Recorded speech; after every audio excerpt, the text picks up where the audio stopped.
Hey guys, it's Cindy Batty here from Wildfire Concepts, and I've got another training video for you today. And I had a few people asking me about this, so I thought I would just whip a video together, and I'm not perfect at this, so don't have a go at me, but I hope it's really helpful for you. I wanted to talk to you about how it is that I structure my sales funnels, and this is just an example of one that we did for a ClickBank product called Unlock His Heart. And it's in the women's niche side of things, and for this we used ClickBank. For our digital online make money online kind of products we use JVZoo, but for dating stuff we've been using ClickBank. And so I'll just walk you through the structure. Sales funnels, it's really good to have some kind of structure with your sales funnel. For this, to make this mind map, I used a free-to-use software called MindMeister. And MindMeister is really fantastic for getting your ideas out onto a piece of paper, onto screen, so that you can actually just have a look at it, have all the information that you need right there when you need it. So I'll just go over the bits. First of all, what you need to do obviously is have a good front end product, and this one here, for this example we used Unlock His Heart. And you need to have a product that people are going to want to buy, obviously, because the more people you can get into your funnel, then the more you get to run them through all of the goodness that's in your upsell page. What we did with Unlock His Heart is if they click on the order button, so we go to yes, we sent them to an interstitial page, and the interstitial page is a chance for us to get a recurring offer in. And on that recurring offer we have added a like a $24.98 a month offer. So we give them an option to leave the box checked if they want to, and then they will go onto a recurring. And if they say no, we'll go back here. So when they land on the sales page, they're either going to buy it, yes, or they're going to no. And if they go no, then we send them to an exit offer. And the exit offer on this one here, we just give them a $10 off voucher.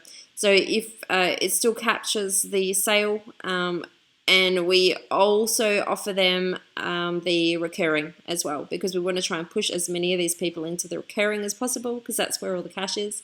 If they are on this exit page and they say no to that, they try and exit, then we'll send them to an opt-in page. So if they opt in, then we put them into a sales funnel, an autoresponder funnel that just delivers a giveaway product, and then if they buy it, then awesome. If they don't, then we can sell them other offers once we've got them onto the mailing list.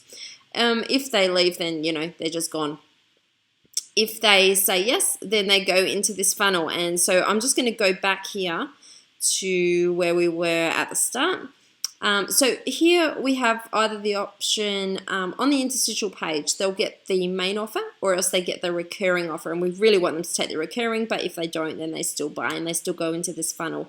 So whether they came through the special one or the regular one, they will see what we call an OTO, a one-time offer, and this is a one-time offer of something that is relating to the front-end product. So in this example, we created a product called Primal Passion, and this is about how to get the heat back in the bedroom, basically.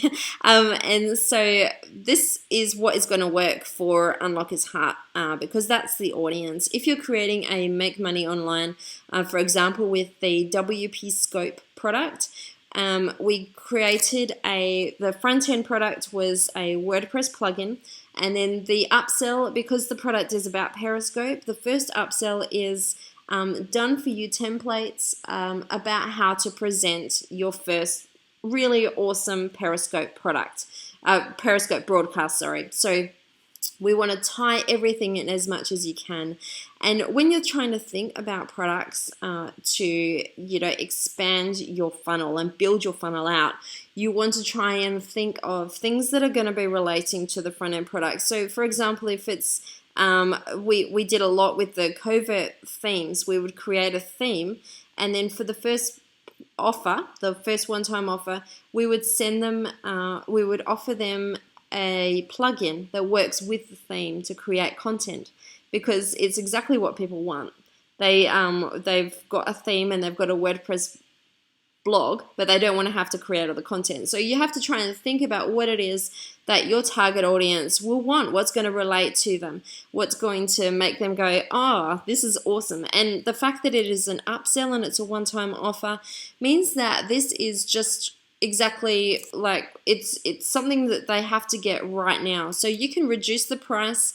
You can play around with this price sometimes. For this one here, we ended up, by the time we took it to launch, we reduced it quite a bit actually. We took it down to $37 because then we were having more people buy that than going away and saying no and going to this. So we played around with it. It turned out that $37 was the sweet spot. For what is it? For the WP Scope one, we changed that to, I think it was $47.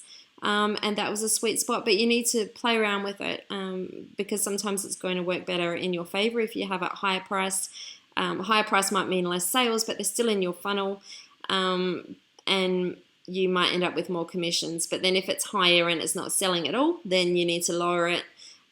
Sometimes people will surprise you and they will buy a lower price, they will buy a higher price ticket because of a perceived value, because it has a higher perceived value. So depending on the product itself, you can play around with that and see how it goes.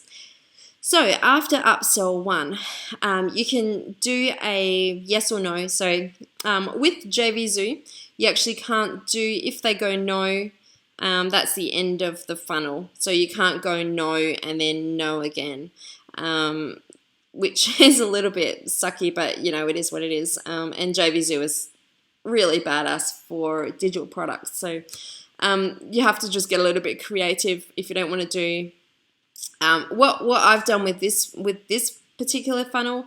I do a upsell and then a no. If they say no to that and then they say no to this, for like a stupid price, like $67, less than what the original upsell is, I will sell them everything. So I will just try and have a last ditch attempt at getting and closing that sale and getting extra, extra commissions. It's digital products, so in reality, it doesn't cost me anything more to sell 10 copies or 100 or 1,000. So I'll try and do what I can to get as much. Close the sale. Here we've got Cheat Proof Your Love is the second upsell, and again we've tried to tie it in with the keeping the mind of the actual customer, where they're at, what they want. So Cheat Proof Your Love worked really well here. And then we did a either yes or no. We sent them to a Digital Diva product, and this is more than what I would normally do with a JVZoo product. I would only usually do probably a max of 3 upsells. So this here is 1, 2, 3. Yeah, with WP Scope we did 3 as well. But it really depends on your marketplace and then what you're going to do. Something that I think people really miss out on when they're doing a product launch is not really building a funnel out properly. And it's a bit of a shame because you've got customers there that are, excited. You've already sold them on the front end product. So they're very excited about the product that they've just bought. And when you offer them something that they can only get exclusively from this page right here, right now, you are, they already have their wallet open. So you want to be able to try and sell them something that's going to appeal to them, going to make their experience better, easier, any way to help them really benefit from that front end product. Obviously, don't be dodgy. You see really, it doesn't really happen so much anymore, but it used to be a thing where people would offer a front end product, and then they would sell a one-time offer that says, actually, your front-end product's not really going to work unless you buy this. So don't do that. That's you'll end up with a lot of really annoyed people. But try and find something that's going to tie in. and, you know, brainstorm with people. Just think, what is missing? What could potentially make the experience better for my customers?